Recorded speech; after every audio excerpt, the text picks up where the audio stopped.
Yo, what's up guys and good morning. Welcome to our motovlog, and for today's video guys, ang ating part 1 sa ating Vans Concepts, ating project bike na Wave 125 na stock look lang, pero kitang-kita nyo naman sa ating video na marami tayong ayusin dito guys. So di ko alam kung kayang-kaya ng ating budget na mag Vans Concept na mukha lang siyang stock look pero sobrang diin niya. So bali walang ano pa man, start na natin, linisin na natin yan. Let's go! At ayan guys, syempre ang unang araw ng paglilinis natin sa ating Wave 125. Kita nyo yan, pinower spray ko na yan. So kung wala tayong power spray, medyo mahirapan tayong maglilinis dyan. Pero nakita nyo guys, bukas yung mga wirings. Then kung pag may masil dyan, kayang-kaya natin gawin yan. Walang imposible sa atin guys. So bali, ayan, at ini-start ko ng paglilinis sa ating motorcycle. Syempre, hindi pwedeng hindi natin yan sabunin. So kailangan sabunin lahat yan. At unang-una magpapasalamat ako sa ating pinag-orderan na shop sa ating fairings, na full fairings na kasama pati mga headlight niya guys. So bali, shout out to you, and sobrang bait at sobrang accommodating niya. So kinabukasan at kukunin natin ang ating fairings. Samahan nyo ko in 3, 2, 1. Let's go! Yo, good morning! What's up guys? At ngayon dumating na ang araw na kukunin na natin yung ating biniling fairings sa Victory Liner dito sa may San Fernando. So bali, driving muna ako ngayon. So kukunin na natin yung ano natin.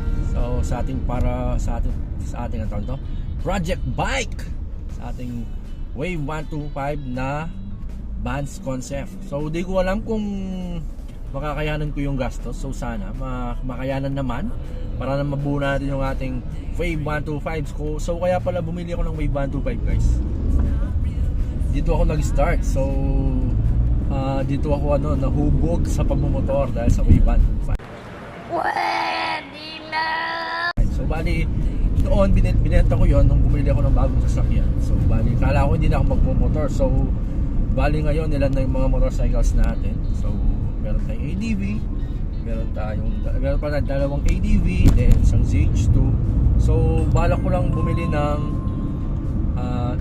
na pala ako ng project bike natin. So papakita ko sa inyo, wala siyang fairings. So lilinisan ko na sa loob. So bali bibili na lang ako ng fairings niya. Bumili na ako.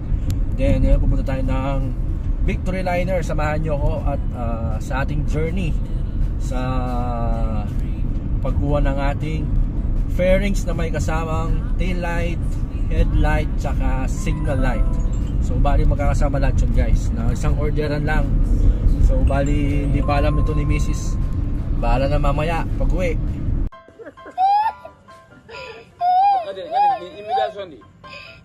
Then see you in Victory Liner.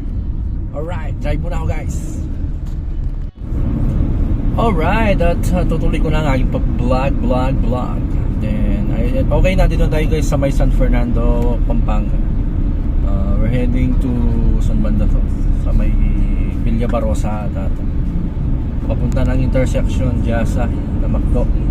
So hindi na ako mag-flyover para mapuntahan ko agad yung Victory Liner. So totoo niya na hindi talaga ako nakatulog ng maayos sa kakaisip na paano ko mabuo yung Vans Concept na Wave 125 na parang super stock pero na ma-update sa bulsa. So di talaga ako makatulog, hindi ko alam kung paano ko bubuuin dahil wala akong pera.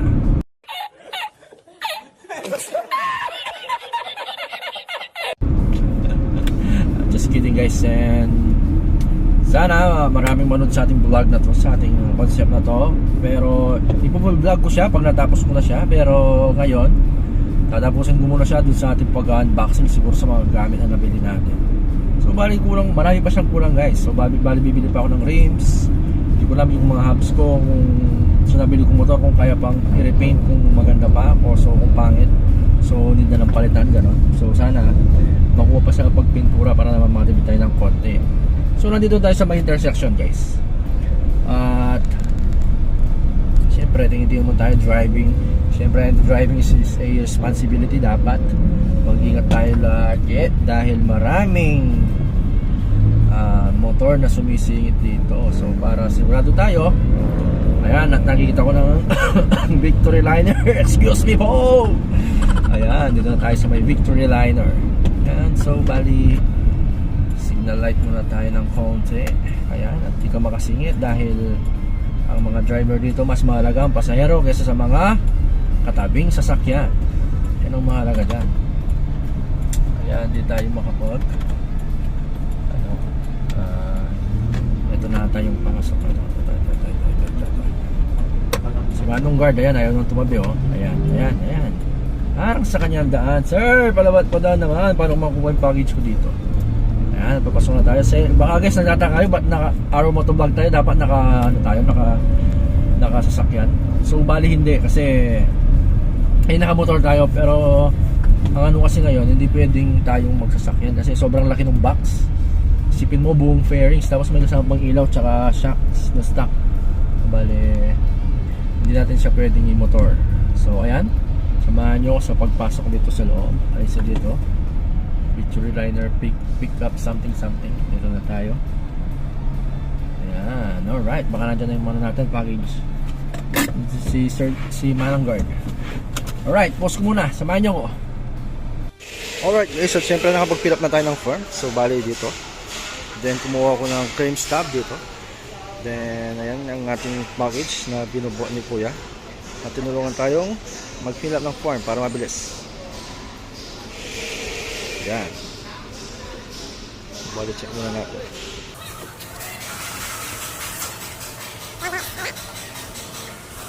Alright guys, at ayun, nakuha na natin yung ating package na pinadeliver ng seller na full fairings para sa ating Vans concept. Then, tingnan nyo naman kung gaano kalaki yung box, tsaka ano. Akala ko napindot ko kanina nung binubuhat ni Kuya itong mga box. So bali hindi niya pala hindi ko napindot. Yun ang pagkakamali ko. Ang malaking tatanga-tanga. Reset, hindi ko na video. Kala ko na video ko nung binubuhat ni Kuya. Tinulungan pa naman ako mag-fill up tapos para mabilis akong matapos. So bali kakadating ko lang, wala man akong 3 minutes. Nakuha ko na dito sa Victory. So bali ang accommodating nila sa pagkuha ng package, mabilis. Alright, so pauwi na tayo. Bali, see you sa bahay guys. So bali di ko na video para di mo mahaba ang ating video. At i-unbox natin pagdating sa bahay. Then kakat muna natin yung vlog natin ito.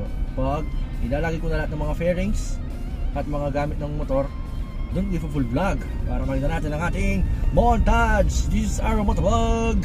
Sisabay mo namin. Post muna natin.